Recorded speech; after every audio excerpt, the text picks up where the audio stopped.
to everyone.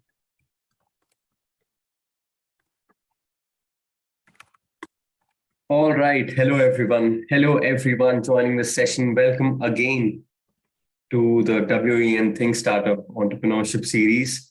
My name is Vinayak Joshi, and I'm on the screen, which means it's 5 minutes to go to your session. And we're still waiting for a few people to join. We still have a few people around in, and that's great. Hi, Sudhanshu. Hi, Nehal. Can you just say hi on the chat? So I know that the chat is working because we need it to be an introductory session, not an interactive session. So just say hi on the chat. Oh, hi, Nehal. Thank you for adding something on the chat. So anyways, I want to tell you two very important points. Okay, so I am now a working professional, but I used to be a student. And I used to attend a lot of classes in the field of entrepreneurship, in the field of engineering. I did, and some of those classes were by people like Ajay sir. And from my degree of engineering, I have found that the most important technology and the most advanced technology any person can use is a notebook. It's a pen and paper. This, ladies and gentlemen, is my work notebook. I cannot show you what I've written here, because if I show you, I will not have a job. But the importance of notebooks like this is that you can retain information for longer periods of time. All right. There will be something very important you'll hear in the class right now. You will write it down. Maybe you won't start a business right away. Maybe 2 years, 3 years down the line, you start a business and you think about it and you will wonder, what do I do? How do I solve this problem? And you'll imagine, oh, okay, maybe I can solve this problem by using something I learned in that class by the Wadhwani Foundation a couple of years ago. And then you'll go back and you look into the notebook and you'll realize and you'll have that aha moment and you'll know, okay, this is how to do stuff. But to have that aha moment, start taking notes. So this is the first one. And the second point is, once again, you can continue networking. We still have our website up. We still have the portal up, and it's, network as much as you can there, because that is something which is actually going to be useful. So retaining information is great, but you also need to share it, and you also need to receive it from other people. So that's where networking can come in handy. But before I introduce Sir, let me ask you something. I asked a question, right? And now we have quite a few people here. I asked a question last time, a riddle. Did anyone find a solution to it? Did anyone find a solution to the riddle? Just write on the chat. Do you remember the riddle? Just say yes if you remember the riddle. Guys, come on. Anyone on the chat. It will be much more. You don't remember the riddle? Okay. All right. Okay, maybe Bala wasn't there last time. Maybe he wasn't there last time. It's okay. So the answer to the riddle will be shared by me pretty soon on the portal. So that is one thing. So join the portal ASAP and we can have you there. But before that, time is almost up, and I will introduce a sir, and we'll have everyone here. So let's have a drum roll. Let's give it up for Rajat. Thank you, Vinayak, and welcome everyone once again. Thank you for being here. I know it's middle of the week. I know you got tons of things to look at. So thank you for sharing your evening with us. Now, we of course are continuing in this series of embarking on an adventure really around entrepreneurship. But as we've been saying all along, while it's a series, and we'd love for you to stay with us throughout and contribute, learn, exchange. We are also welcoming new participants in every episode, if you will. So just to get a sense of, how many of us have already been here once, twice, or if this is the first time, please, please answer this quick question, right? Coming up on your screen now. Is it there? Yes, sir, it's here.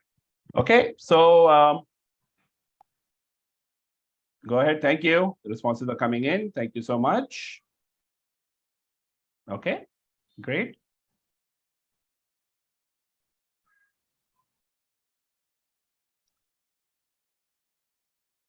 Okay, pretty good. Thank you.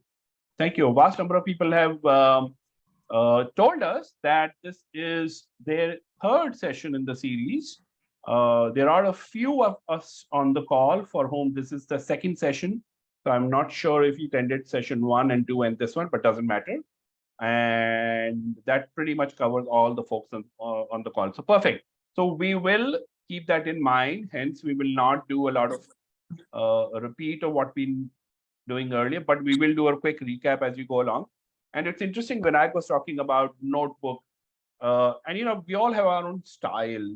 Some of us make doodles in meetings. Some of us do elaborate note taking in a Word file. I still like work taking notes on a paper format. And when I was talking about how it's very interesting to write down your journey as you go along, as I said, journey of exploration, right? Where it takes you, we may not know yet. Interestingly, about 20 years ago, when I started my very first venture, I still have the diary for that. And guess what? It says big bold letters on the cover of the diary. It says the plunge. That's what we did. We were working in the US, we had steady jobs, and we decided to take the plunge, move back to India, and start a series of ventures. But nevertheless, exciting as it has been, I'm of course here to share that excitement and our learnings along the way.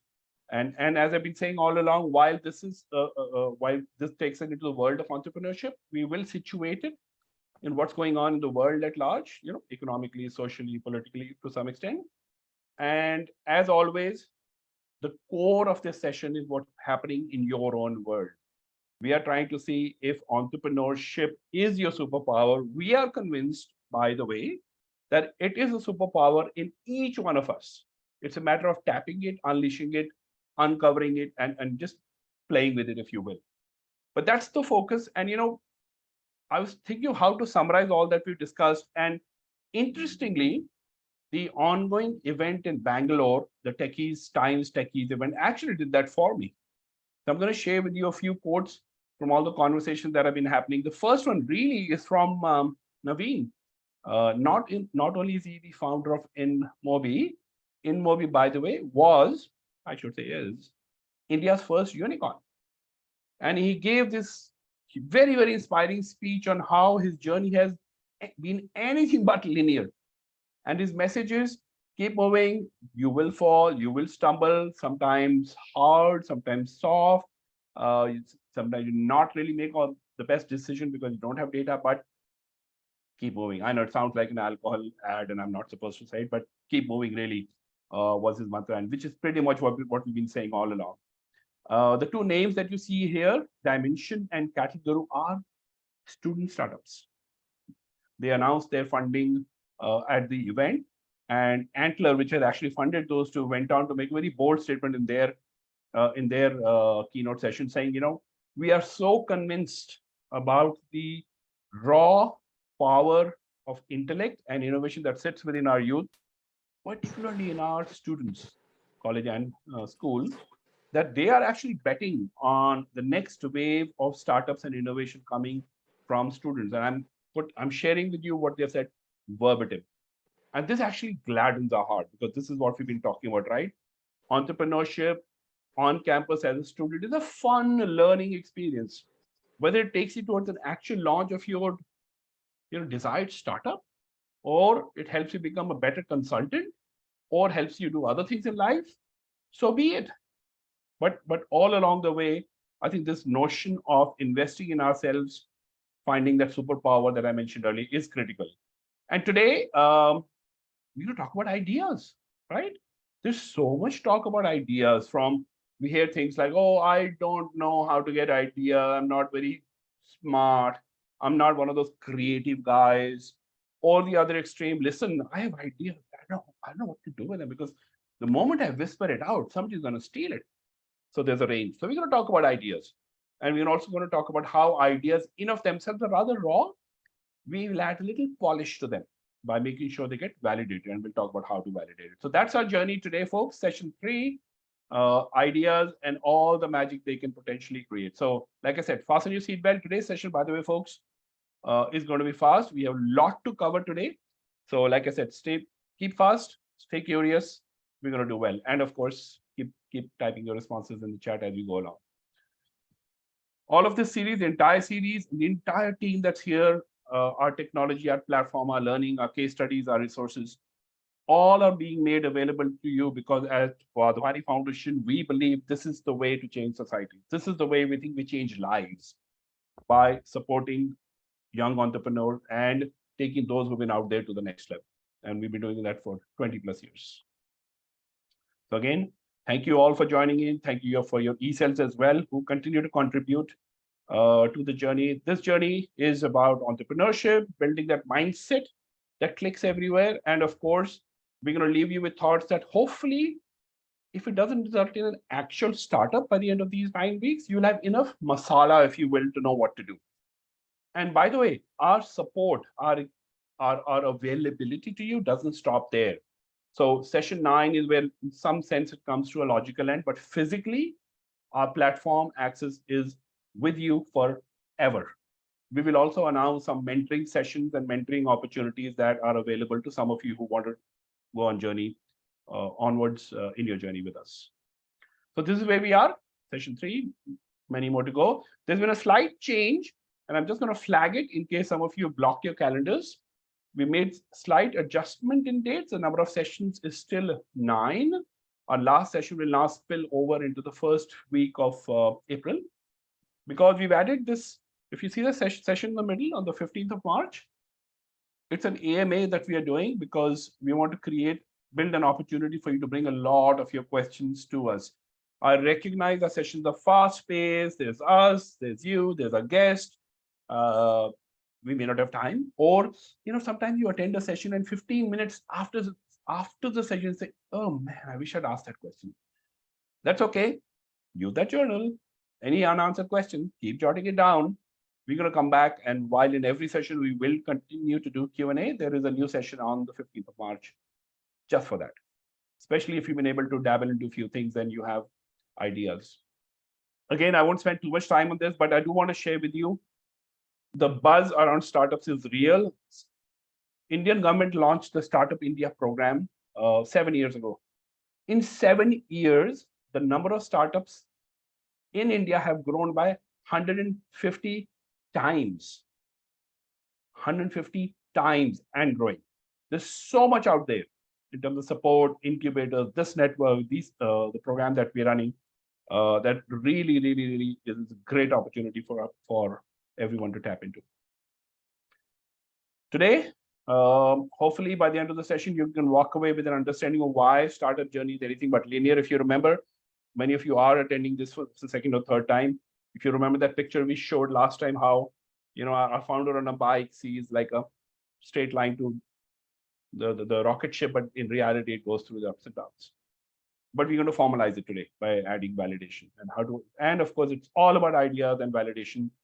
And we end it with a very interesting conversation with a very interesting founder, with a commercial venture, but she has a social impact heart. You'll get to hear it towards the end of the session. Now, we also shared, and we hurried through it, so I'm taking just a few seconds to reiterate. We shared an approach, right? We talked about how we don't have to make the same mistakes. There's learnings out there. There are milestones and guideposts on what we can do as a founder, step 1, step 2, step 3. It's like building a house, right? You have to spend time on the foundation, and slowly, little by little, add floors on top of it. So the maturity model actually helps us do exactly that. It helps us continue to move forward. Action is the biggest strength for any entrepreneur. So certainly it supports that. But unfettered, undirected, unfocused action can actually backfire on us. So it also helps us understand, listen, if I'm really at an early stage of ideation, I shouldn't be spending time sending invites to VCs on LinkedIn and saying, hey, can I talk to you? The idea is not even firm in my head. Or as the idea is starting to take shape, I put an ad out on the campus bulletins. Hey, I'm looking for 5 interns and 2 programmers. And next thing you know, you have a team of 8, 10 people looking up to you for direction, and you're not quite sorted yet. So while a lot is possible, we don't want you to boil the ocean. That's a very interesting phrase that's used in the startup world. Don't boil the ocean. Much easier to boil a glass of water and do something good with it than try to boil the entire volume. So the model will help you take on bite-sized action as we go along. But as I said, just mindlessly constructing the building is also not good. You got to do the foundation, let it settle down, check, is it okay? Is it solid? Is it dry? Let's do the first floor. Is that settled? Let's do the second floor. That's why you see those little curves on the left. At each stage of the journey, we're asking ourselves, hey, did we take the right step? Are we moving in the right direction? Can we validate what we've done? And by the way, interestingly, the best validation does come from reflection and peers and team members. Best validation comes from the market, and we'll talk about that. Okay, this session is all about ideas, like we said, right? Ideas, how to get them, what to do with them. You have 1 or you have 132. But before we get there, there is this eureka moments that I hear about. There are these Newtonian apple moments I hear about. What do you think? Please type. Where do startup ideas come from? Where do all these people that we keep reading about, right? From Inwobis Tiwari to the Paytms, to Sankarsh we met last week, to Geeta we met week before that. It comes from our surroundings, says Krishna. Absolutely right. Preeti says from identifying problems, correct. When we forget ourselves and look around, excellent point, Mukesh. When we kind of see life outside of us. And Aarti says they're all around us. We just have to be a little observant. Yes, a problem or a gap really is where the idea comes from. And we got to see people around us and watch around. Great, Rishabh. Thank you. Thank you for that. Ashish also talks about problem. So you guys absolutely right. Let me bust the myth right away that while there are eureka moments in life, the fact is all of us, really, literally all of us have hundreds of ideas in our head every single day. The more we brainstorm, the better we get. Absolutely. Absolutely. Good point. The problem with ideas is they're fleeting. We think of something and it goes. The other problem with ideas is our ideas usually, hey, I wish somebody would do something about that. And that sense to own it isn't quite there. So yes, Krishna, gravity was always there, but somebody had to pay attention to it. So really, the idea actually comes, as you very, very rightly said, by looking at problems around you. And when I use the word problems, often startups say, that's a negative word. Startup is not about problem solving. Fair. If you want another word, then it's about seeking or looking for opportunities around you. Either way. And how do you actually get to observe problems? How do you know there are problems? Some of you said it. By watching around, being curious, by connecting to people, Aarti said, being empathetic. So folks, very few people have just an idea of an idea and nothing else. There's actually the discipline, a process of being curious about the world and seeing which problems resonate. Now, you may think of many problems, you may face many problems, but not necessarily solve all of them, and that's fine. And again, we'll do a little exercise around it. Last but not the least, you see this loop? We will validate it. We'll make sure our idea actually resonates really well with the people who are having the problem. It should be just my sense of the word. Somebody ought to say, yes, this is good, which is why often we say, founders who really, really, I don't know, fall in love may be strong. Founders who spend enough time understanding the people and understanding their problems. Two things. having high EQ and high IQ, connecting with people. People who love them and love their problems actually are good at finding solution, because no solution works in first instance. It has to be adapted. Guys, you want to guess quickly. And people change, validate, pivot. You want to quickly guess, when YouTube was first launched, what was its purpose?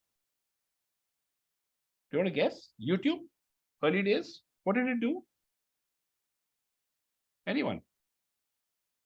Don't say show videos, because yeah, it does it today. Krishna, hats off to you. If I could give you a 5-star right now, absolutely. This is pre-Tinder days, 20 whatever plus years ago. YouTube was started with an idea. Yes, Kriti, video dating site. And of course, didn't fly, not many takers, bandwidth issues, network issues, and they flipped the model. Anyhow, which problem is Uber trying to solve? Or Ola, for that matter, or Blue Smart. Let's stick to Uber. Uber, what problems is it solving? Let's hear your, please chat, please type. Cab is a solution, Himanshu, but what is the problem that people had pre-Uber that Uber addresses? Think of your life pre-Uber. Untimed public transport, Mukesh, absolutely. So public transport was frustrating, no control, poor timing. What else? It just wasn't convenient to get either a public transport or the other, the black and yellow cabs. What else? Price was a problem, correct? You were held at ransom and they were not available. It was tough to get. High rates are very nice. Vinayak is saying, yeah, suburbs particularly had issues. Ashish is saying drivers were nasty sometimes and mobility was limited. Absolutely, and costly. You guys, absolutely. So folks, look at this. The problem they were trying to solve, and this is when Travis and his co-founder were traveling to Europe at a conference, and they realized this is just amazingly difficult. It was just inconvenient and too expensive to find cabs at different points in the city, and hence Uber was born. Interestingly, the Uber app was first piloted in New York City with only 3 cabs. Only 3 cabs. And then, of course, a big launch happened out of SF4 later. So the problem was of inconvenience and pricing and whole host of things that you said. Absolutely right. Now, I don't know if many of you heard about this. Anyone? What does Beyond Meat do? Anyone? You want to type?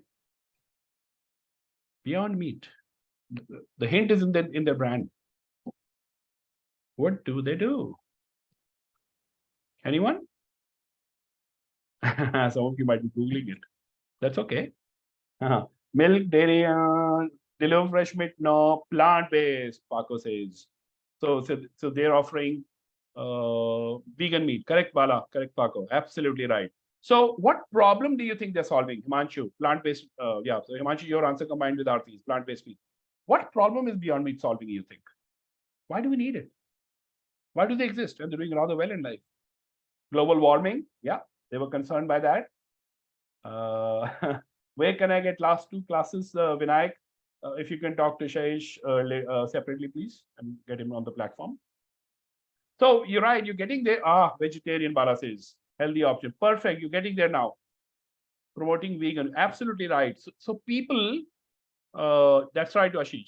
People who wanted their protein intake, and not just protein intake, they wanted the taste of meat, but felt awful because of what it did to the environment and what it, of course, did to the animals.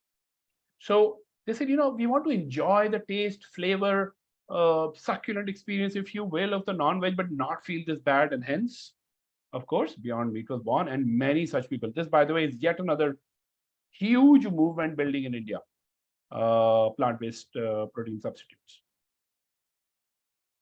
Yeah, Licious has started it too. Absolutely right. A lot of people are catching on. Okay, let's flip it now. We know what Practo does. It's an online platform that provides you access to doctors, etc. Which problem is it solving? Thank you, Paco. And you can tell us if their taste is better, same, worse than real meat. Practo. What problem did people have pre-Practo? What is the problem? Medical assistance, yes, Surya. Availability of doctors, appointment, perfect. People are too lazy to go to hospital. Actually, if you remember, we don't remember it because now Practos and other apps have become too available. And of course, COVID has taught us many things around medical. But pre-COVID and a little bit pre-Practo, if you needed to talk to an orthopedic, you had a bone problem or you had sugar problem or whatever, you'd call up your family and friend, talk to your chacha, talk to your mama, talk to your mosi, talk to you. Hey, do you have somebody? Do you have an orthodontist? Do you have an orthopedic? Can you recommend somebody? Oh, but they're too far. I don't know how to reach them. All that problem is sorted by what Practo does. It was really hard to find good doctors and get somebody's validation that they're good. And of course, their appointment to the messy process, Ashish. Absolutely. Okay, very relevant to what we are doing today. Your story. I hope everybody in the call is familiar with them. If not, I recommend you subscribe to their mailers, daily, weekly digests. They put out a lot of stories around startups, founder journey, doing well, not so doing well, etc., etc. Why were they born? Why did Shraddha Sharma, the founder of Your Story, felt there was a need? What wasn't happening pre Your Story? And by the way, now there are many other publications. What happens when there is no platform for startups to talk to each other? Yes, it is about knowledge and very specific knowledge. We discussed, there you go. Surya is absolutely right there. So Surya, Ashish, Aditya, absolutely right. All three combined. So I'm saying 7-8 years ago, right? When there weren't as many platforms, we didn't know who was doing, are they doing well? If they did well, what are the three things they did? If they didn't do well, what is it that they did that we can avoid? So really, there was very little inspiration flowing around, forget information. And Your Story said, bang on. And they're an amazing brand in this space now. And giving a run to the ETs and Mints and TOIs of the world. So folks, we've shared some examples where some of these were problems faced by the founders themselves, right? From what Ethan Brown, the founder of Beyond Meat, had, or Shraddha said, or we heard Shashank and D talk about why Practo came about. So it starts by observing some problem. Problem could be what you face, problem could be what you see around your family. If you recall, by the way, Geeta had a very heart-touching story of how she got into innovating to detect breast cancer because one of her cousins suffered, and because just detection was just too late. So she that personal hurt led her towards that device. So it could be personal, it could be things around you. So let's have a quick rapid fire here. Okay, this is a very loaded question, guys. So answers don't make them personal. What problems? Let's take a couple of examples. What problems around studying in college do you face? Just type away. What are some of the problems you face on a daily basis? Could be because you're a day student, because you're a hosteler, food. There you go. So the moment I said hostel, Surya typed in food. Okay, what else? Your college experience Bala says too many relevant topics that you have to attend because attendance issue hai. Ragging. Ashish, absolutely right. What are the other problems? Not able to follow a routine and be disciplined about it. Thank you for sharing that. Lack of education. Thoda broad hai, Himanshu. What does that mean, lack of education system? If you can elaborate that, that will help all of us.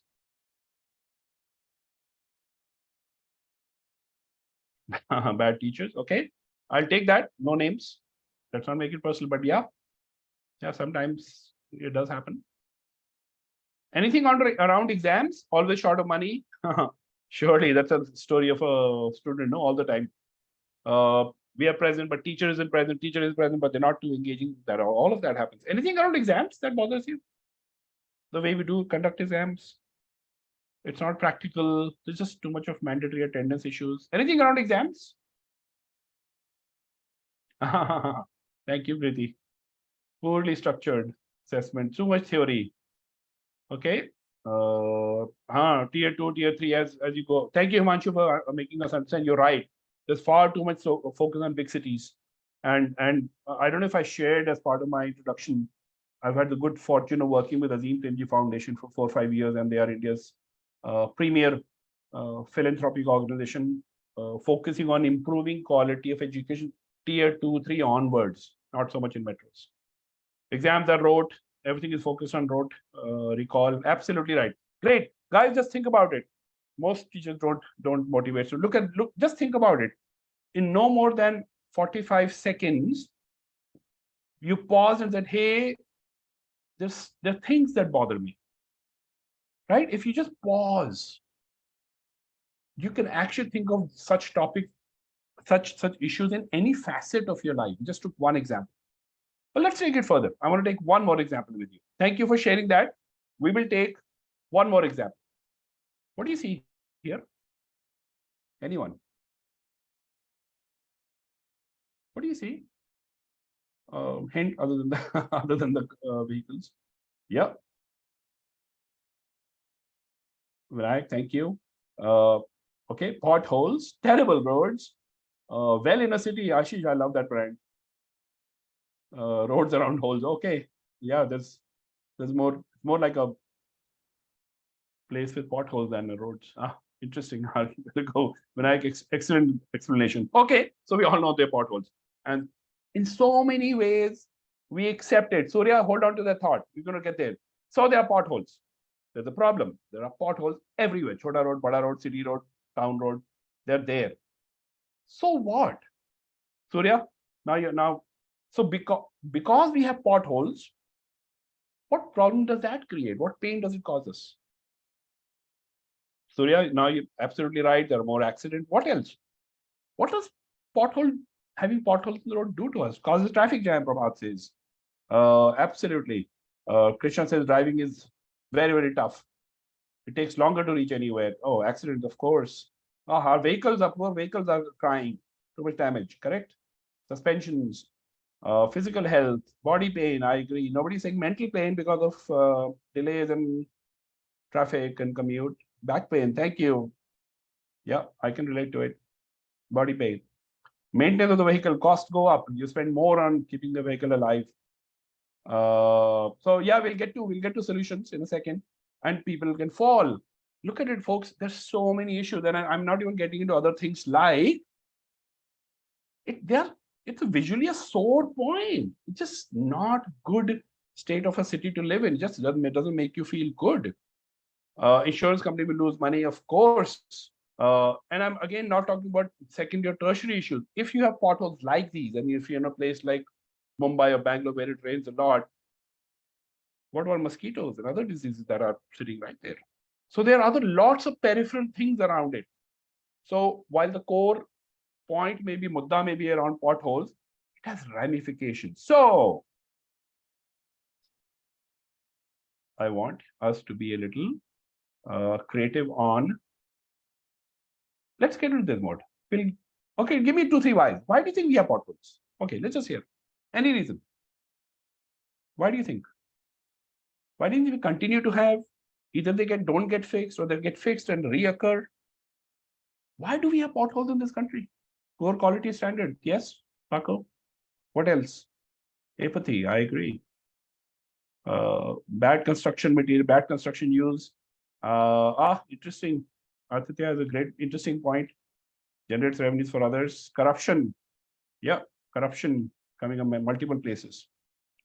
It's a circular phenomenon. Extreme weather is interesting. Yeah. And sometimes the materials we use is not conducive to the place. So place like Delhi, which is dry and hot, if you use the same material that we use in Mumbai, I'm sure it has problems. What about the fact that, I don't know, corruption, if you indicated it, overcrowding. I'll give you an example. I went to Bhutan a few years ago, and very nice country, very simple people, very, very, the level of integrity and ethics is really, really high. And these are all mountains, right? And we were doing like 60s, 40, 50, 60, 70 kilometers per hour, almost consistently in every road because the roads are so good. They were constructed well. So we were talking to the folks there. They said they use different material. The material that we use, material used to construct the roads in the hills is different than one used on the plains. One. But the other thing that has stayed with me for so many years is the government gave 100 rupees to anyone who was the first reporter of a pothole on the road. And the municipal folks in that zone had the responsibility to fix all reported potholes within 24 hours. So roads were good.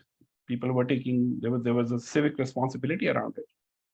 Okay, so potholes out there, many reasons, some social, some political, some technical, maybe the materials we use, some is just our attitude. Let's hear some solution. Okay, let me just, for fun, reframe the problem.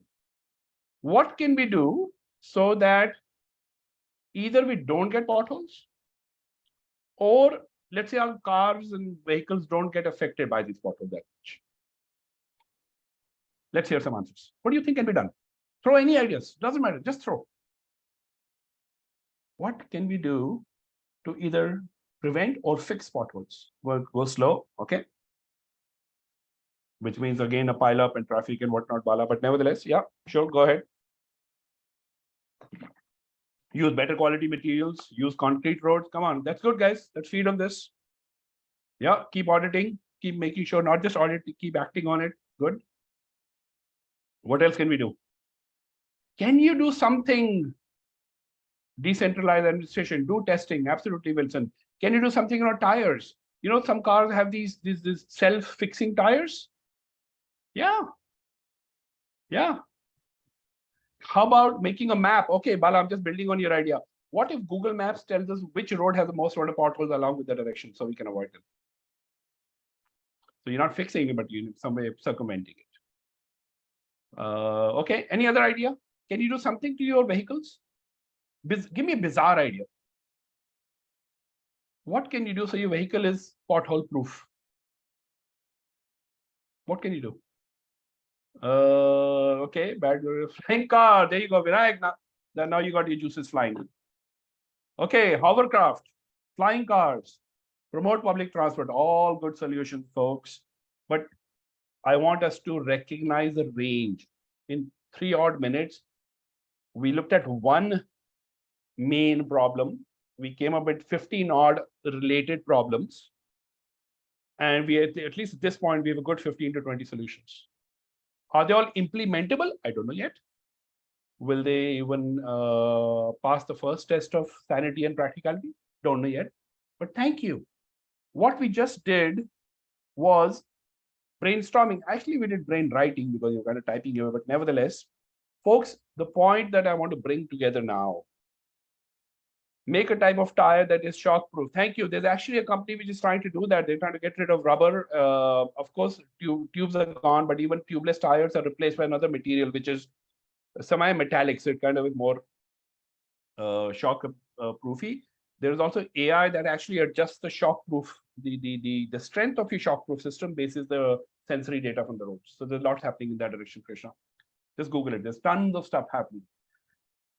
So potholes, your life in college are just one of many problems if we open our eyes around this. A, we can connect with them without getting overwhelmed. B, when you do find something, please don't jump at the first possible solution you think of. Brainstorm, just like we did. Go crazy. It doesn't matter. Somebody said air, hovercrafts, there was air taxi or something. Doesn't matter. No judgment. Just go, have fun, go for quantity. From that, you will see patterns. You will see one idea connecting with the other at times. Or you might say, no, I've got lots of ideas. By the way, we do these brainstorming exercises. And typically, in about 3 minutes, with about 10 people, guess how many ideas we generate? On an average, 3 minutes, 10 people. For a problem that most people can connect to. Yeah, 50 to 100. Really. We time capsule it and say, go.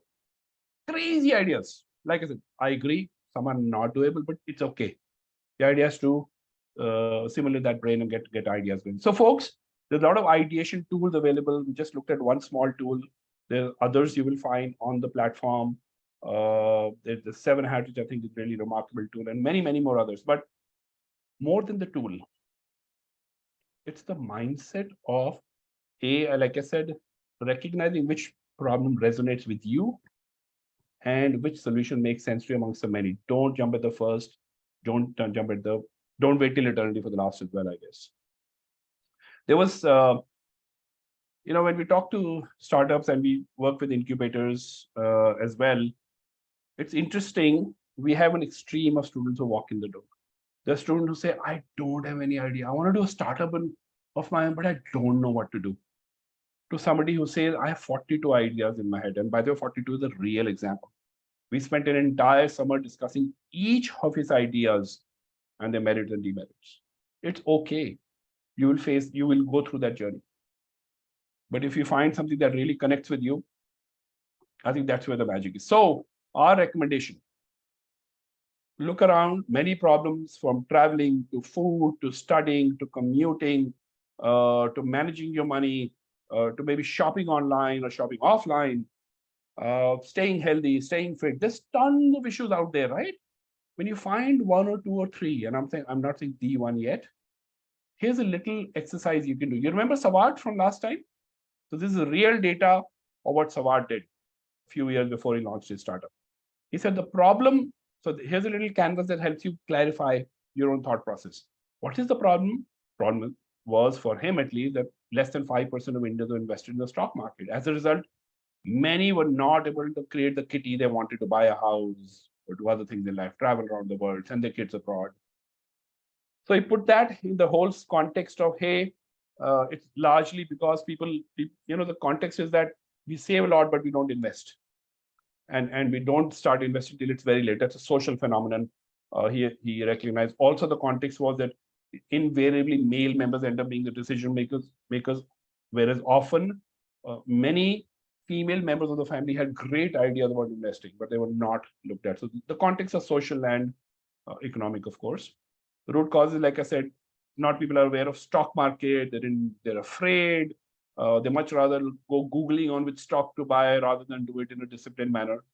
So he said, listen, there is actually a problem that a lot of people face, but I see this problem largely with, tier one. And then of course he had some root plans as well.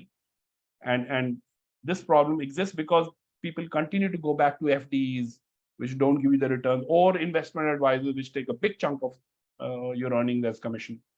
And the last box, folks, I want you to focus on the one I'm blocking. Thank you. Okay, I'm going to go away. For me, the real power of this exercise is the last box on the bottom right. Why do I want to spend the rest of my life, theoretically, on this? How does it resonate with my interest, passion, experience? Does it touch something inside of me or not? Very important, and be honest about it. So, folks, we'll stop it here. I'll take a quick question or two if you have, but the journey so far has been look at the problem, look at the world around you, identify some problems, do some brainstorming and other techniques to figure out what solution works for you, and then put it all together as this canvas we just showed. Any quick comments? This is part one of what we're going to cover today. Ideas that make sense. Any quick questions or comments? Otherwise, we'll keep moving ahead. Okay, so onwards we go. So now that you got some idea of the problem you want to work with amongst the three or four. Thank you, Krishna. Thank you, Kriti. Yes, we will do exactly that. Now that you have looked at 4 or 5 problems, chosen one. For that one problem, you brainstormed, and after 20 ideas, you picked one idea. Is it the right one? Remember, we said you got to validate. You don't want to build a startup with just what's in your head. You want to make it real. You want to make sure the sweet spot connects your idea with actual people out there whose needs you're addressing. Besides, we'll do other validations as well. Today, we're looking at the biggest validation possible. And perhaps the reason for remember we discussed startup failure rates? And number one reason in most studies is no need, no demand. We're building something that very few people think they need. So we're going to make sure we don't do that. We make sure we don't fall in the trap right away. That's the validation. We often hear, we discussed, I think last time, ideas, many ideas of all quality, of all type, touching all kinds of problem areas. But the real value or power of an idea is when you make it come alive. It's not just execution, but execution is a big word. So there's passion, dedication, resources, commitment, all that stuff coming together and saying, Let's execute. ठीक है, but execution also has to be directed, no? Sometimes running around a whole lot doesn't necessarily mean you're moving the right direction. So just speed ain't good enough. You have to have velocity. So this is the check we're going to build. That is our proposed solution a vitamin pill or a painkiller? And a quick context for that is, if someone is in pain or has fever and said, I really, really want some answer. Can somebody help me? And you give them a beaker soon. Say, yeah, thank you, but I don't know. Instead, if you give them a Dolo or a Crocin, they say, thank you. It's taken care of for pain. Now, the flip is also true, of course. If somebody says, I want to build my immunity, I want to be fitter, you can't say keep popping Dolos every day. You have to say, yeah, take vitamin, exercise, eat right, all that stuff. But for now, just to keep the story simple, if we build something that addresses real pain, people will respond to it better if it takes care of their needs and wants right away. So build a painkiller is what we're doing now. How do we know that? So the question is, I have thought of a solution, but how do I know it's the right solution? Well, you know it by going and talking to people who are having those problems. We'll figure out how to find those people. So the who really, really comes first. Let's answer some questions. Who do you think is the customer for Byju's? Who do you think they validated with? Is where I'm taking the conversation. Parents. Customer is parents. Okay. I shan't respond. I'm going to listen to what you say. You heard Shah Rukh Khan, right? In their Byju's ads. Who is he talking to? Sometimes, mostly parents. Some students. Okay. Ashish says students. Okay. Hint. Teachers at all? Are teachers at all customers for Byju's? It's a legit question. I'm asking. Customers, users. No? Okay, fair. Okay, I'll comment on all of these in a second. Let's take another one. So, pet parents, pet lovers, please. Who is the customer for this fantastic looking dog's khana? The pet owner, Kriti, Bala, the owner Abhishek, of course, you'll say. Well, there is an angle to this. Pet itself, Ashish says. Okay, I'm going to hold on to that, Ashish. We'll come to that. Rishabh, thank you. And for Google search, who is the customer? When we all type in search, it's a product out there, right? It's a service. Everyone put a broadhead. Knowledge seekers, Bala says. Okay. Ad companies. Okay. Interesting. Companies. Okay. I'm hearing companies. I'm saying everyone or people who are seeking knowledge, information, people in general. Okay. Interesting. Who pays? Everyone uses internet. So it really is broad. So folks, this can actually get a very confusing conversation, which is why I want to nail it in the head right away. Even before we can validate our idea, we got to figure out who we're going to validate with. And broadly, people who have doubts, correct? Curious people, yes, Surya. Broadly, some people call them customers, partners, consumers, users. Broadly, I will tell you, you got to figure out whatever solution you have in your head, problem, idea, you got to figure out who will use it. So in Byju's case, the user is the kid in school. For pedigree, it's a dog. So if your solution is not good for the dog doesn't find it tasty, it's not going to work. So whoever is the end user, you got to think about them as you haven't designed the solution yet while you design, before you design. But you also have to think about viability, right? And commerce. So who will pay you? So while you are developing a great immersive, K-12 solution at Byju's, right topics, engaging content, AR, VR, the whole shebang, kids will love it. But if you don't price it well, guess what? A parent probably won't buy it. So that's only half the story. So developing a solution requires you to think hard about these folks. In case of Google, by the way, it is all of us who do search on one end and people who run ads on the other, the companies. Both are important. Now, is one more a customer because they pay and us, we are free users, we don't pay? Sure, you can call us free users and their customers. But it's important to do this mapping. And once you do who's who, you got to figure out, listen, do I really know them? Did I really understand the problem? And of course, will my solution solve the problem? Now, all of this, folks, cannot, should not happen just by Googling. Googling will help you. Research reports will help you. Industry reports will help you. You can do market, you can hire somebody to do market research for you. There are published market research reports available already. All that is fine. Please do all of that. But you as the founder, must step out of the building, get out of your campus. If your user/customer is outside the campus. You're lucky if your startup idea is solving a problem on campus and your customers are the students themselves, it's much easier. But if it's anybody else outside, please don't assume reality by living so far away. Thank you, Aarti. So folks, I'm going to, probably this is the biggest message of the session today. While your own intellect, innovation, creativity, ideas, spark, everything counts, what really counts is how well you connect with the real people whose problems you're going to be solving. That's validation. Are we talking to the right people to solve problems that they think are worth solving? It doesn't matter what we think about it. They have to really value our solution. Boy, thank you. I don't know how, I can't imagine my life before this. You've really changed it for me. How to do it? There's actually a process on the platform. There's a very detailed plan, do's and don'ts, checklist, if you will, on how to talk to potential customers. And some of you might say, but listen, I'm developing a technical product. I don't like talking to people. It's hard. Where do I even find them? Well, who said it was going to be easy?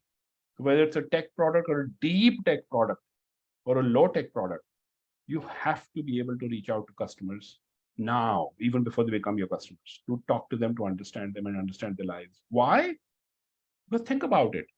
Eventually, you have to do it. No, eventually, when everything is sorted and you figure out you're on the right track, and you actually create this fantastic hovercraft of a cab that runs on road with or without potholes, you will have to sell it to these very customers. So it's good to get out of that little bit of the inhibition we have, shyness, sometimes laziness, that no, Google is everything for me. I can do a desktop startup. I'm telling you, folks, I've seen too many startups go down the wrong track for that. And they waste too much time and energy. If they don't completely give up, they come back and redo the whole thing, and this takes too much time. So go talk to your customers, potential customers, and say, not to say, hey, will you buy my hovercraft? But who are you? I mean, not so bluntly. How do you spend your day? What are your challenges? What do you want to do in life? To understand and map their life. And for that, we're going to very quickly share a template again that's on the platform. It really helps you know your potential customer, and each of the letters, of course, have a meaning. I'm going to take Sawat's example as well. So the fintech founder we spoke to last week. So one of the first things you want to do is make sure you talk to real people here. So in Sawat's case, they talked to 200 plus families. So number of people are probably like 1,000, even before they did the first line of coding. So who are these people? So K, of course, is broad attributes. Where do they live? Where do they work? How old are they? Family, how big is the family? What is their views on socializing, politics, sports? Are they into fitness? Where do they get the information? Which newspapers do they subscribe to? Of course, we don't want to be creepy about getting all this information, folks, okay? So I'm giving you lots of questions. Not every person you will ask everything. And in our checklist on the platform is I think, a very useful set of do's and don'ts. What you should do in these potential customer interviews and what you shouldn't. So get the basics out, demographics, psychographics, as they call. How many should you validate it with? Good question. Aditya, actually the number does vary, depends on where you are. I'll give you two broad numbers. If you are B2C, like you see on the slide here, it says consumer, B2C facing. We normally recommend, if you have a good spectrum mix, not the same kind, 50 to 100 people, roughly. Again, it does vary a lot. And it's interesting, Aishwarya, who's already on the call for the next tete-a-tete with the founder, will also give a number. So let's see what she says. Typically, In a B2B setting, again, if you select well, about 10 to 20 B2B. But also keep in mind, remember I said it's all iterative, it's anything but linear. You may think somebody is your potential customer. You may go and talk to 20 such people and say, listen, I think that segment is not ours. We really can't do anything much in tier one. We got to take our solution to tier two, tier three in the rural parts of India. It's not going to sell. They're not connecting with it. So just keep that in mind. Every iteration has its own numbers. What are the broad needs? Not needs in terms of do you need buttons on the app, but what are the needs in life? There's the concept called jobs to be done. I won't get into technicalities, but really keeping it simple. What do they aspire to do where this solution might fit in? In this case, they said, financially, what are your needs? Because it's a financial product, right? Without saying mutual funds, etc. Well, I want a kitty. I want to save enough money. I save enough money, but I want to invest it so it grows exponentially and I can do all the wonderful things I want to do in my life. Retire early, perhaps. Why aren't you doing it? What comes in your well? Stock market is too complex. I don't have time. I do 12-hour days at work. So I just often just buy what my friends are buying, sell when they're selling. So, and usually I don't make money. This is reality, by the way. So what would you want? If there were a solution, he said, well, give me a solution which understands me. This is real voice of the customer, by the way. Don't ask me to buy Reliance and Wipro and Infosys because everybody's buying. Tell me what I should buy given my need, profile, and my goal to retire early, let's say. Should I invest 10,000 a month or 42,000 a month? Please give me some technology that makes it customized and makes it accurate for me to attain my needs of creating this wealth corpus. So folks, one second, please. So the idea behind, again, I know we're doing a lot. We're sending a lot at you. Two bits of good news. Unlike last week where we did back-to-back sessions, our next session, I should have announced it earlier, that's a change in the schedule. Earlier it was scheduled for tomorrow, it will be next week. So it gives you some time to absorb all of this and reflect on it. And please do come back with questions. To all that we're talking about and then some is on the platform to guide you. So you have a digital mentor 24/7 in our platform.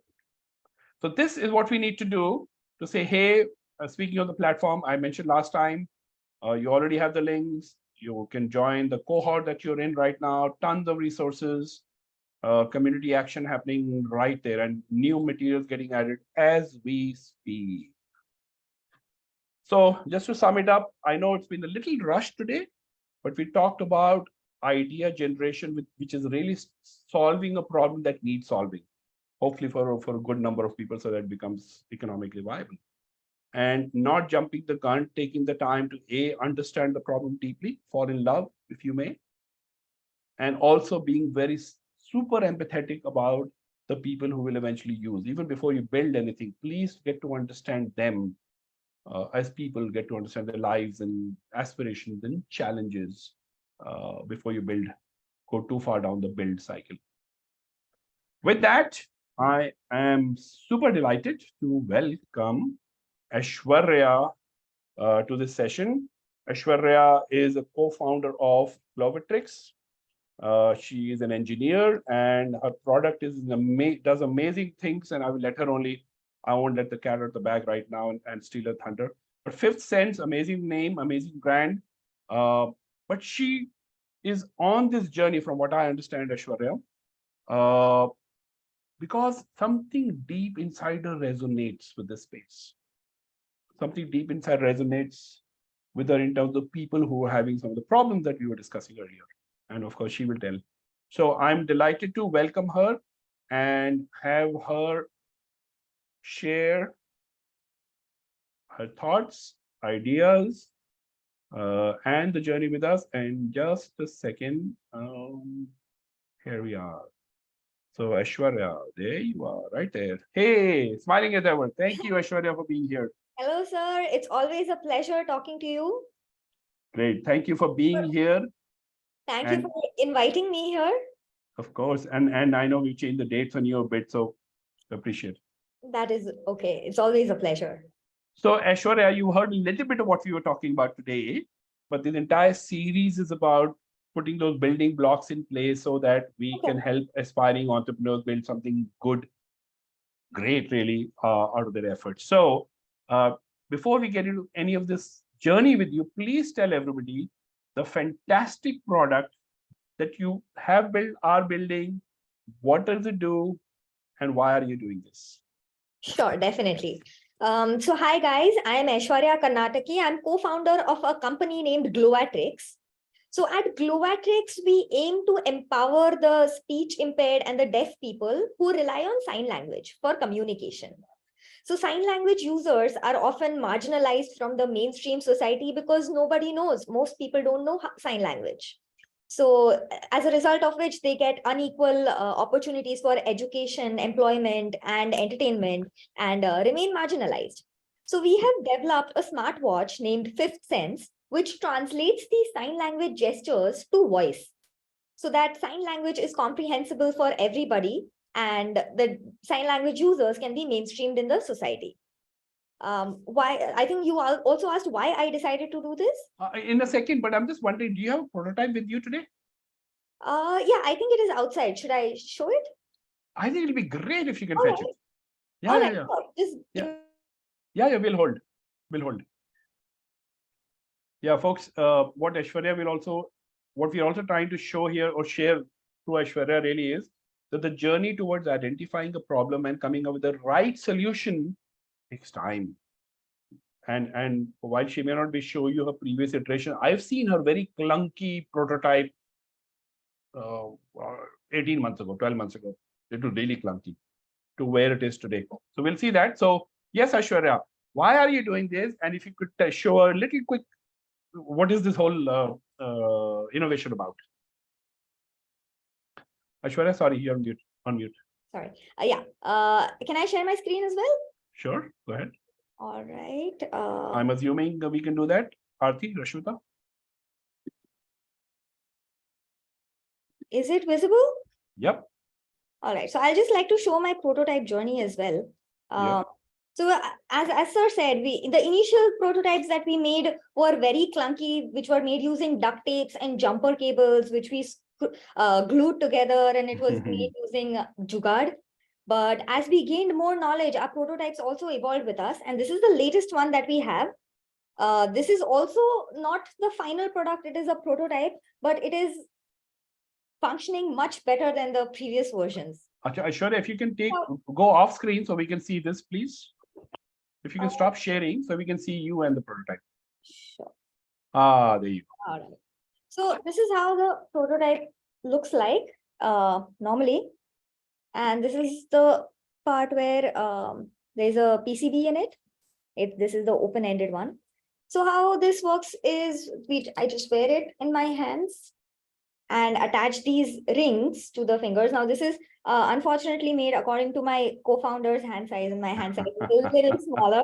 Yeah, but the rings fit in here, and whatever gestures I do, these sensors, they capture the movement of the fingers in 3D space, and that data goes into a AI algorithm, and an output comes out in the form of voice from the speaker, which is embedded in this. Excellent. Excellent. So deep tech we can see, but we'll get into the technology too. But why this? You could have done anything, right? As an engineer, did you have any shortage of job offers? Probably not. Why this area, Aishwarya? So actually, this idea of mine originated many years back when I was in 8th standard. So I was in Delhi when I was in 8th standard, and my school had a separate section for children with disabilities. So the owner of the school, his own son was autistic, and that's why he started this great initiative. And back then I was a part of the student council, so we had to interact with them on a weekly basis. And I used to observe that while all the other kids with disabilities had friends to play with, there was a 6-year-old deaf child who always played alone. So there was a blind child who had friends. There was a autistic child who had friends. But this deaf child, he never understood what is happening around him. And when he tried to talk to people in sign language, they did not understand. So he always was on his in the corner playing on his own. So we, as a student council, we started learning sign language to interact with him. And then one day we went to him and we asked him in sign language that, hey, will you be our friend? And he was so happy with that, like he had tears of joy. And since that day, every time he saw us, he used to be super excited and he would tell us all about the day, because we could feel that there were a lot of repressed emotions in him, which he wanted to share with people. So since that day, I had this burning desire to help deaf people communicate, because it's a very basic need as a human being, having a friend to talk to. So, and then it so happened that I pursued my electronics engineering, and my final year project was a gesture controlled car. So combining my skills of sign language and electronics and my desire to really help deaf people, this idea was born. And then I met my co-founder, who's an AI expert, and together we formed Glovatrix with complementary set of skills, and here we are today. Great. And going back to the conversation that you may have heard earlier, so something that connected with you at a much younger age, Aishwarya, it stayed with you, right? Yes. But didn't quite see the light until the last couple of years, broadly, what I understand. Absolutely, what I know. So how have you ensured that your idea, your solution is actually relevant not to just that one kid or 4 kids, but broadly speaking to the community we're talking about? So initially, like the idea that I had in my head about the deaf people in general was very different as compared to what it is now after talking to hundreds of deaf people. So we started our journey, like properly started our journey in January 2020, which is just before COVID hit.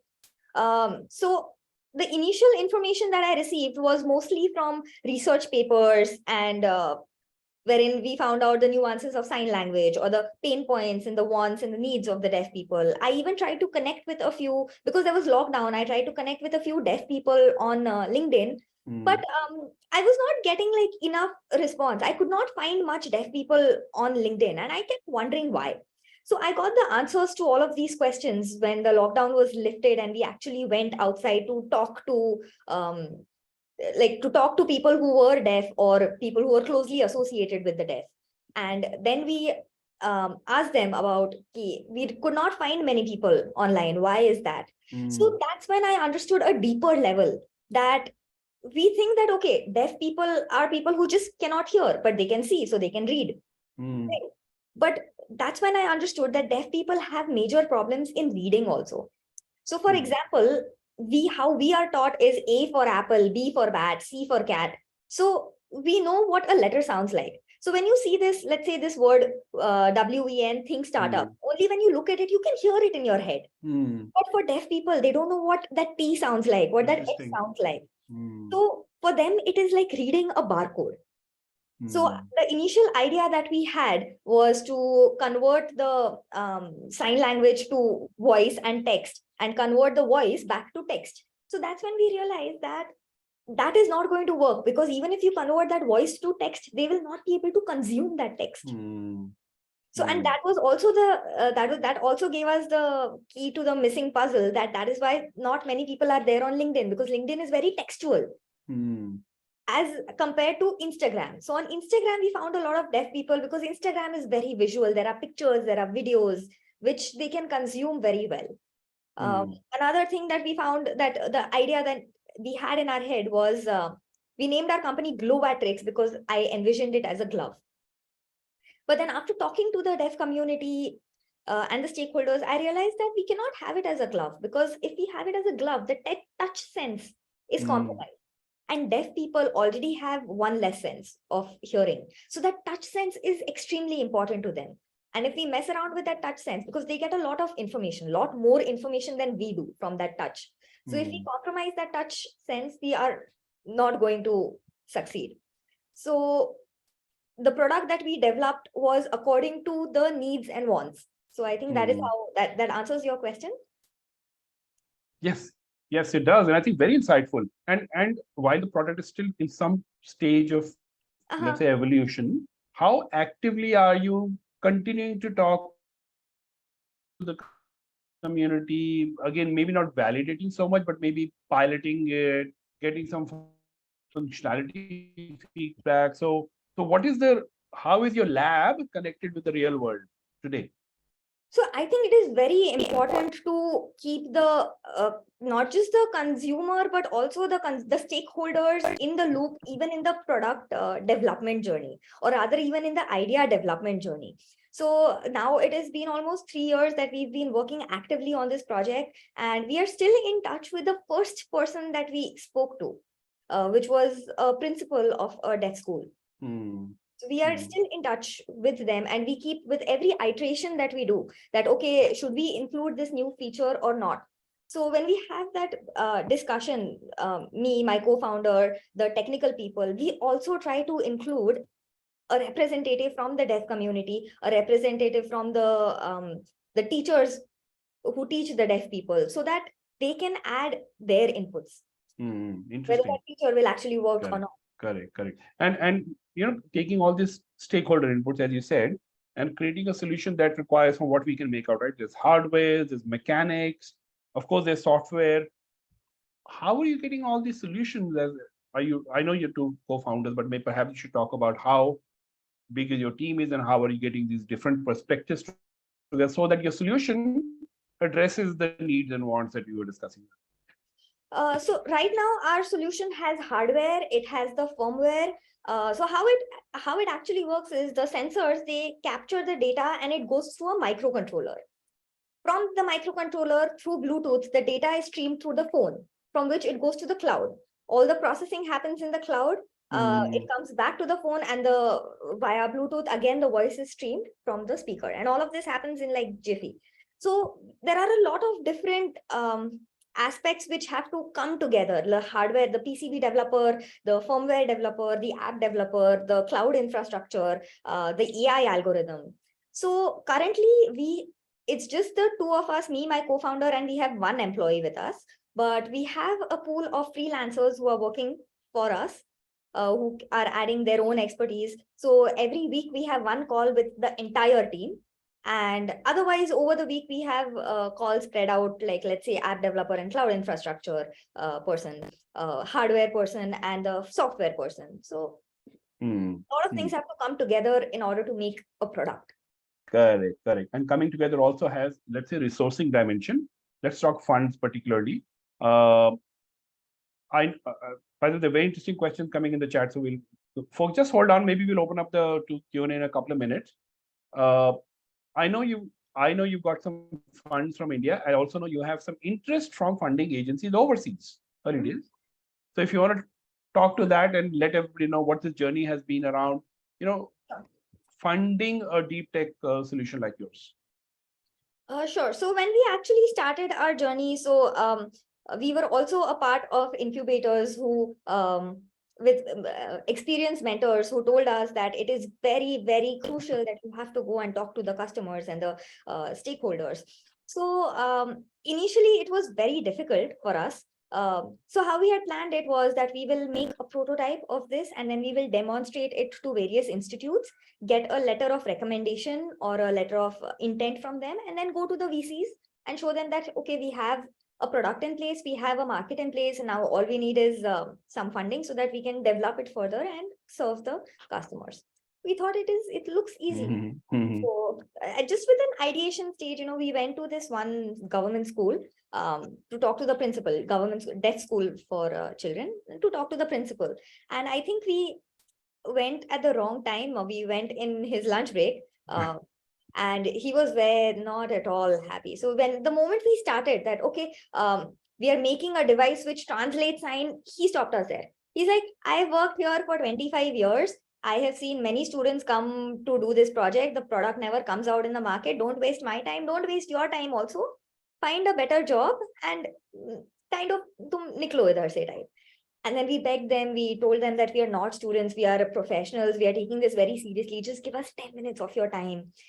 He gave us 10 minutes of his time reluctantly, and he's like, okay, when you have a product, you come back. So without an LOI, we could not go to an investor. So we were doing side jobs to earn some money, which we were pumping into the startup to a level where we developed a working prototype. And then I think 6 months later, we went back to that school and we said, sir, you told us to come back to you with a prototype. Now we have a prototype. Just please take a look at us. And if you like it, only if you like it, you can give us a letter of recommendation. So he said, okay, come after an hour, I'll assemble all of the teachers and you can present. And if they like it, we'll see what we can do. So we went there an hour later and we demonstrated the product, and we gave a really nice presentation along with it. We explained the benefits that the teachers would have as well, because it's not just about the students, but finally everybody looks for what's in it for me. And that was the first time, he stood up and he's like, in the 25 years of my journey, this is the first time I've seen this product working. So from now on, whatever help you need, we are always there for you. And I'm still in touch with him. And the person who actually kicked us out of the school, now he's one of our biggest allies. Wow. So with that letter of recommendation and those letter of intent, we went to a VC. It was an event, Shark Angels event, conducted by JITO, Jain International Trade Organization, where we gave our pitch, we showed these letters, we showed the passion, and we were able to secure 80 lakh rupees at 10%. And she's too modest to say it, but there's actually active interest from a Canadian investor to not just fund her venture, but take her help take the venture globally. But early days, like I said. All right, Aishwarya, thank you so much. There's so much more we can talk to you about, but I just want to make sure we listen to some of the voices that are coming in through the chat. Would that be okay? Sure, absolutely. Okay, so so there's a question around your device versus hearing aids. Can you comment on that, please? Let me see. So Aishwarya, what if there is a break in the mobile network? उससे ऊपर है. But there is a hearing aid for that. So I'm taking the question. Okay, sure. Help us understand. How does it compete with traditional or some new maybe hearing aids? So hearing aid is for people who can hear a little bit. So if you can hear a little bit, the hearing aid, it amplifies it and makes you hear it better. But then there are a whole bunch of people, there are around 68 million people, according to NPPCD, which is National Program for Prevention and Control of Deafness, where people are profoundly deaf. So if 0 into 10,000 is still 0, correct? So for these people who cannot hear anything at all, they are not able to speak also properly. So they express themselves in sign language. So language in itself requires a feedback. Whatever I'm saying, I can hear it back. So there is a closed loop. But for people who are profoundly deaf, whatever they speak, they cannot hear it. So that loop is not closed. That's why they prefer sign language. They can speak, but they are uncomfortable speaking. Exactly. They are unsure. They choose not to speak because it does not give them that feedback which a language is supposed to give. Got it. Okay, there's a question here when you were describing the whole infrastructure, cloud, etc. It appears that the whole system will work if there is a dependable connectivity to the mobile network. What if there's a break there? Correct. So the reason why we kept it on the cloud is because that algorithm is very heavy. So what we have done is, but we do understand that there might be an emergency situation where the network is not there yet. The person might want to communicate something urgent. So locally on that device also, we have put the 26 alphabets in sign language so that they can string together sentences as they go in an emergency situation. Also, we have added some 10-20 emergency phrases such as call an ambulance or I am really hungry. Can somebody give me sugar? Such kind of emergencies phrases, we have added them locally so that even if there is a break in the network, they will still be able to communicate at least the basics. Right. Okay, fair. And Aishwarya, as you mentioned earlier, what you're doing, has every startup has an impact, but your impact has a both, let's say, life impact, dignity, confidence, your job, professional. So there is that economic and social impact to this. Correct. To this venture, and I'm calling it a venture, but and correct me if I'm wrong, there is a commercial side to this. Absolutely. So going forward, do you think you are, based on your experience with raising funds so far, you think impact investors will be drawn to you more than traditional commercial investors, or do you have a view on that? Uh, Definitely, like my venture has a much greater angle of social impact. So impact investors would definitely be drawn to us. But I think my venture is not just it's not an NGO, it is a startup, and we have made sure that profitability is also something that we are not dependent just on CSRs and NGOs and government grants to sustain.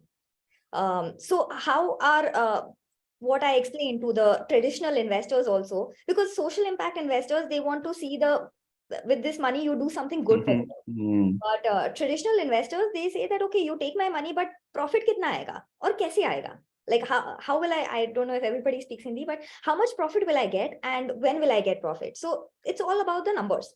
So for them as well, we have a very good B2B model in place, wherein we will be targeting businesses that hire deaf people.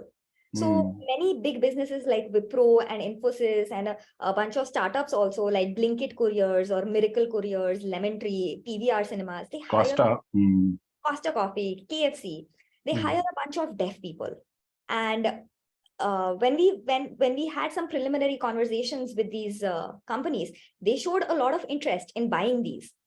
We also got some LOIs from these businesses, from a few restaurants who were willing to buy this product. So we showed the VCs the profitability angle as well, apart from the social impact. Got it. Got it. So Aishwarya, as the questions keep coming in, there's a lot of budding entrepreneurs, some who know they will do a startup some point, some may or may not. What would be your one or two pieces of advice to them? Well, on the face of it, I would love to say that having a startup is very cool and it is very glamorous, but there is a lot of hard work that goes behind it. So unless you're really passionate about what you want to do, I would suggest don't get into it. I think the single biggest factor, one of the single biggest factors of success is the grit. You cannot give up. If plan A is not working, try to look for a plan B. If plan B is not working, try to look for a plan C. But you cannot give up. And for those of you who do start a startup, talking to the customer and involving the customer and the consumer in the product development process is, I think, very crucial. So actually for this, particularly in my case, talking to my customers was very difficult because of the community inherent issue. Yeah. So actually there was an experiment that me and my co-founder did for 2 days, and at that time my family thought I was going crazy. So for 2 days, me and my co-founder, we wore noise cancelling headphones and chose to not speak and continued the day as we would a regular day, trying to step into the shoes of a deaf person. So to actually understand, what they feel, what they go through, when you really want to express your opinion, but you're not able to, what do you do then? Great. No, that's amazing. That's true empathy, right? Absolutely. Thank you for sharing that. Vinayak, are there questions or pending questions for Aishwarya in the chat? Can you pick any? I'm just looking for questions. There aren't any questions as of yet, but I had a question, if that's okay. Sure, please go ahead. So I'm an engineer myself, and I understand a lot of these, a lot of ideas related to engineering, especially core R&D ideas. It takes a lot of time. It takes a lot of time to build a certain prototype. So how do you manage funds in that stage, and also how do you ideate that stage? How do you? What are the key checkpoints you keep for yourself in that stage? So in our case, me and my co-founder Parikshit, we both were doing jobs, and our jobs were, luckily for us, actually, the jobs were not very time consuming. So we were able to invest our savings and the time into our startup until we had a working prototype. But I think even for people who don't have the savings, the government has launched, there are a lot of government and non-government organizations who provide seed funding, who provide grants for such things. They can definitely apply for it and get a prototyping grant. One of them, which I know, is Nidhi Prayas by the government of India, which is specifically a grant to develop that prototype. There is also, I think, Startup India Seed Fund Scheme is also giving 20 lakh rupees grant. for, Correct. again, for prototyping. So Correct. Another debt schemes like the Mudra loan. Great. Aishwarya, with that, I want to thank you for an amazing sharing session. You spoke from the heart, as always, of course. And I want to wish you sound success in your venture ahead. Thank you.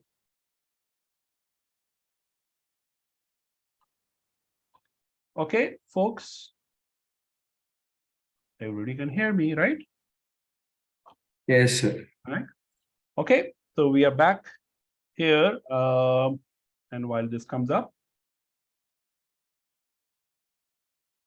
Okay, so that's Aishwarya, and I was really glad for her to speak from her experience about constantly talking to her, what she called stakeholder, consumer, customers, which is exactly what we wanted to bring home today. That ideation is great, but make sure it is real, make sure it adds value, and really it never ends. There is a version of a solution which clicks with the customers. Tomorrow there's a version 2, and sometimes you talk to them to get the inspiration for version 2. Sometimes you develop it on your own, take it back and say, hey, is this still doing the job and better at it? So great. Thank you so much once again, Aishwarya. Folks, we'd like to bring this session to a close. Please keep putting your questions in the chat. If I miss, Vinayak, please help me pick them up. I want to end this session with a few recap phrases from the startup world. What do you think the first one means? To a hammer, everything in life is a nail. Anyone? Any guesses?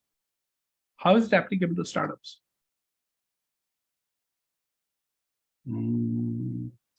Okay. So hammer in this case is the analogy for your product or your solution. So we often get married to our solution too quickly. So just because we are trying every possible little more issue, we believe just because we have a great idea and hence a great product, that everybody, it fits. Everybody will buy it, everybody will love it, not necessary. It may not be applicable in certain cases, it may not be appropriate at all in other cases. Get out of the building, we really can't underscore this, we can't overemphasize it. Most of what we learn is about talking to consumers, Saurabh, exactly. Go out, do research, talk, and with empathy, not to sell, not to convince them, but to truly understand them and build it. And customer will come philosophy should not happen if we do this job well. Can't just wait for floodgates of customers to come in. So make a painkiller, essentially solve a problem that is their problem and a big problem at that. And last but not the least, focus. As Aishwarya was saying, there's 1,000 things to do in a day, in a week. We have to prioritize, and that's where journeys like the maturity model come into play. Bite what you can chew and keep building as you go along. So folks, that's where we are, and we are still taking questions if there are any, either for the session at large or Aishwarya is kindly decided to stay on. So any questions for Aishwarya are also welcome. Yeah, I'm so sorry. The electricity went off and it took like 5 minutes for the generator to start. No problem. We were just sending you heartfelt wishes. Thank you and wishes for a sound venture ahead. Thank you. Thank you so much. If you have any questions or comments later on and want to connect with me, feel free to do that. I'm Aishwarya Karnataki. You can also, you can find me on LinkedIn, or you can even go on the website glowatrix.org. And do you take interns? Yes, we are. Okay. So folks, reach out to Aishwarya and see if it makes sense. Absolutely. Would love to. I'll Great. just put my email ID on the chat. Please do, Aishwarya. And with that, let me also remind about a few things that we need to do. We again reminder that we meet next week, same day. The GET questionnaire that we talked about last week. If you haven't already done that, please go ahead. It's a self-reflection tool on your entrepreneurial abilities. We've added another one, which is also an amazing tool which helps you understand your entrepreneurial and leadership style. So these two surveys are available, free, private. Please go ahead. We shared 2 templates with you today. One to document the idea that the problem statement that you're trying to address, and we also talked about how to profile your potential customer through the persona template. So if you have some broad ideas about where it stands, please, the platform will help you. As always, tons of materials, tons of information on the platform. Keep writing your journals. These are good reflection. You may not necessarily reflect on it the day after, but a week, 10 days, 20 years in my case. It'll be very, very interesting and useful information. So we see you next week. And the topic is, now that we've identified a problem, we have an idea of a solution. We've gone to customers and said, hey, this is making sense. Looks like it will actually make them happy or solve some real issues for them. What is the best way to build it? And again, you just don't build it. You build it incrementally, and you build it and validate it all over again. So thank you. And before we say goodbye, there is a quick poll coming up, Vinayak. Yes, sir. I will share the poll, and thank you very much for everyone who joined. Thank you, sir. Thank you, Aishwarya. Once again, thank you to the members of Advani Foundation who helped us. And thank you to everyone. I saw that a lot of students, sir, were repeaters, like they were in the first class, in the second class, and this rarely happens online. So thanks a lot. And personally, myself, as a kid, I used to stammer. So to see people who are actually working towards problems related to speech impairment, it was really inspiring. Thank you. And we have the poll up, and we'll take a minute for you to fill the poll, then we'll end the session. So yes. Yeah, good. Thank you again, everyone. Aishwarya, once again, special thanks, folks. Stay connected on the platform, please. We will meet a week from today. Thank you. Have a good night. All right. Thank you. Thank you. Bye-bye. Bye.